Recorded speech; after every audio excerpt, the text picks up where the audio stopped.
এখন পর্যন্ত কাউকে আইডেন্টিফাই করেছেন কিনা যে এই লোক গুপ্ত হতে পারে? আমার জানা মতো নেই।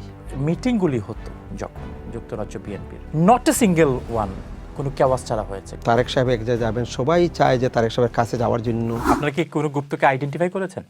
না, যুক্তরাজ্যতে, কারণ যুক্তরাজ্যে এগুলার সুযোগ খুবই কম। কারণ কি, যখন আমরা আন্দোলন সংগ্রাম করেছি এত বছর, আমরা সবাইকে চিনি। তো গুপ্ত যারা ছিল তাদেরও তো তাদের সম্পর্কে তো একটি ধারণা যে যারা গুপ্ত থাকে তারা সব কিছুতে পার্টিসিপেট করে, যে পার্টিতে তারা বিলীন হয় তাদের জন্য সব কিছুতে পার্টিসিপেট করে। তো এখন আপনারা এই চেনার মাপকাঠি কীভাবে করবেন যে কে আসলে গুপ্ত আর কে আসলে আসল? না, আমরা খুবই সিম্পল। গত যে 15 বছর আমাদের সাথে আন্দোলন করেছে, সংগ্রাম করেছে, এদেরকে আমরা ভালোভাবেই চিনি। কারণ আমি নিজে সবাইকে চিনি, যেহেতু আমি আন্দোলন সংগ্রামের সামনে ছিলাম, আমি সামনের থেকে সবাইকে দেখেছি, মোস্ট অফ আমি চিনি। আচ্ছা, যার জন্য আমাদের কমিটিতে কোনো গুপ্ত আসার সুযোগই নেই। এখন পর্যন্ত কাউকে আইডেন্টিফাই করেছেন কিনা যে এই লোক গুপ্ত হতে পারে? আমার জানা মতো নেই।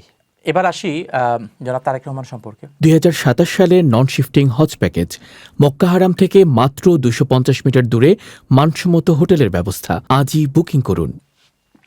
আপনি তো তাকে দীর্ঘদিন ধরে দেখেছেন এখানে, এবং তিনি যাওয়ার সময় আপনাদের বড় একটি ইভেন্ট হয়, সেই ইভেন্টে তিনি কিছু কথাও বলেছেন সিলেটবাসীর উদ্দেশ্যে, প্রবাসীদের উদ্দেশ্যে, এবং আপনাদের দলীয় নেতা কর্মীদের উদ্দেশ্যে এবং দেশবাসীর উদ্দেশ্যেও তিনি কথা বলেছেন। সেই মিটিং আপনি পরিচালনা করেছেন, এটি ছিল আপনার প্রথম, আপনাদের নেতৃত্বে প্রথম পরিচালিত মিটিং। এই যে মিটিংগুলি হতো যখন যুক্তরাজ্য বিএনপির, একটা মিটিংও, নট এ সিঙ্গেল ওয়ান, কারণ চ্যানেলস প্রত্যেকটা মিটিং কভার করেছে, নট এ সিঙ্গেল ওয়ান কোনো কেওয়াজ ছাড়া হয়েছে, কোনো ক্রাউড, কোনো মিসম্যানেজমেন্ট ছাড়া হয়েছে, কোনো বিশৃঙ্খলা ছাড়া হয়েছে কেন? না, এই যে সবচেয়ে বড় প্রোগ্রাম, যদি আমাদের যে প্রোগ্রামটা হয়েছে সবচেয়ে বড় প্রোগ্রাম হয়েছে। আপনি দেখেন, বিশৃঙ্খলা মানে আমি এটি বলছি না যে ধাক্কাধাক্কি মারামারি, আমি এই কথা বলছি না, যে কোনো সুশৃঙ্খল কোনো প্রোটোকল নেই।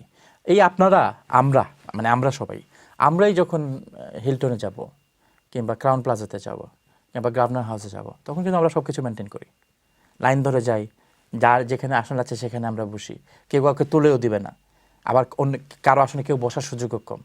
কিন্তু আপনারা যখন অর্গানাইজ করেন রয়্যাল রিজেন্সিতে কিংবা অন্য যে কোনো ভেন্যুতে, তখন এই যে ক্রাউড, তারপরে মিসম্যানেজমেন্ট, তারপরে তারেক রহমান সাহেব এসছেন, তাকে স্টেজে যাওয়ার সুযোগ করে দেওয়া হচ্ছে না, এবং এটি কেউ ম্যানেজ করার কেউ নাই, কে কারো কথা শুনছে না, সিকিউরিটিও অনেক সময় অসহায় হয়ে পড়ে।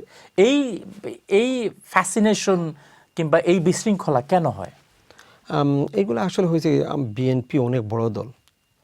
যখন তারেক সাহেব এক জায়গায় যাবেন, সবাই চায় যে তারেক সাহেবের কাছে যাওয়ার জন্য, ওনার সাথে একটা ছবি তোলার জন্য। উনি যে জায়গায় ক্রাউড বেশি হয়, ওই যে ক্রাউড যখন বেশি হবে তখনই হয়তো দুই একটা ইনসিডেন্ট ঘটে। কিন্তু আমাদের কোনো প্রোগ্রামে এমন কোনো বড় কোনো ইনসিডেন্ট ঘটে নাই আজ পর্যন্ত। দেখা গেছে যে ছোট্ট একটা ঘটনা পিছন দিকে উঠছে, তখন যে আমাদের যে সোশ্যাল মিডিয়াগুলো আছে, ওনারা ভিউ পাওয়ার জন্য ওইটাকে ফোকাস করছে বড় করে। আমরা প্রায়ই দেখতাম যে তিনি বিরক্তি প্রকাশ করছেন, জনাব তারেক রহমান স্টেজে উঠে নাম ধরে ধরে রাখছেন, অমুক বসো তমুক বসো, আপনারা শান্ত হন, বিশৃঙ্খলা করবে না। এই বিষয়গুলি টেলিভিশনে লাইভ দেখা যেত, এবং এটি দেখে বাংলাদেশের রাজনীতিতে, এখানে যারা রাজনীতি করেন তাদের সম্পর্কে শুধু প্রবাসীদের নয়, সারা বাংলাদেশের মানুষের একটি নেতিবাচক ধারণা হওয়ার কিন্তু সুযোগ তৈরি হয়েছে। না, এরকম দুই একটা প্রোগ্রামের মধ্যে, যেমন আপনাকে বলি যে প্রোগ্রাম সবচেয়ে বড় প্রোগ্রাম হয়েছে, 5000-এর উপরে লোক ছিল আমাদের, আমি যেটা পরিচালনা করেছি, একটা টু শব্দ হয় নাই। আপনি দেখছেন প্রোগ্রামটা, এত স্বতঃস্ফূর্তভাবে হয়েছে।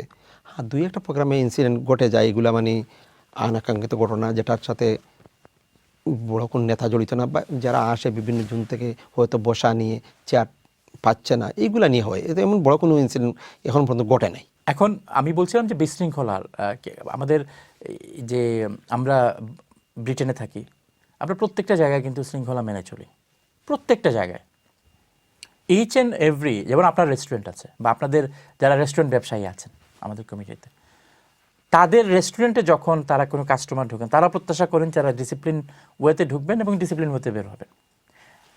এই তারাই যখন একটি ইভেন্টে আসেন, এই বিএনপির ইভেন্টে যখন আসবেন, তারাই তখন হই হুল্লোড় করবেন, কার আগে কে ছবি তোলার জন্য তারেক রহমান সাহেবের পাশে কিংবা বড় নেতার পাশে দাঁড়াবেন সেটি নিয়ে প্রতিযোগিতা করবেন, এবং হই হুল্লোড় হবে, সিকিউরিটির কথা তারা কেউ শুনবেন না, কোনো ধরনের কোনো ডিসিপ্লিন কিংবা রিগার্ড কিংবা compliance, health and safety compliance কোনো বিষয় কারো মাথায় থাকে না। সবার মাথায় একটাই, যে বড়কে স্লোগান দিতে পারবেন এবং জনাব তারেক রহমান কিংবা বড় কোনো নেতা যদি আসেন তাকে নোটিশ করা, তাকে তার দৃষ্টিটা তার দিকে যেন আসে। এই যে এই প্রতিযোগিতা, এটা কি অসুস্থ প্রতিযোগিতা আপনার কাছে এটা মনে হয়? কোনো কিছু না, নেতা এক জায়গায় যাবে এটা ফোকাস পাওয়ার জন্য। আমি স্বাভাবিক দেখছি আপনি এক জায়গায় যখন পরিচালনা করেন, আপনাকে আমি দেখছি যখন চ্যারিটি ইভেন্টে যান তখন আপনার দৃষ্টি আকর্ষণ করার জন্য কিছু লোকজন এইরকম করে, আমি প্রোগ্রামগুলোতে নিজে দেখছি। তো এটা স্বাভাবিক। গত কদিন আগে আপনার যখন আমি চ্যারিটি প্রোগ্রামে যখন আসছিলাম আপনার এখানে, তখন আপনি একজনকে প্রশ্ন করেছিলেন যে এই সেম প্রশ্নটাই করেছিলেন ডিফারেন্ট ওয়ে। তো উনি বলেছিল এই প্যাসেঞ্জার যখন বিমানে উঠেন তখন একটা একরকম, আবার ওই প্যাসেঞ্জার যখন আমিরাতে উঠেন তখন শান্ত। জি। Same thing.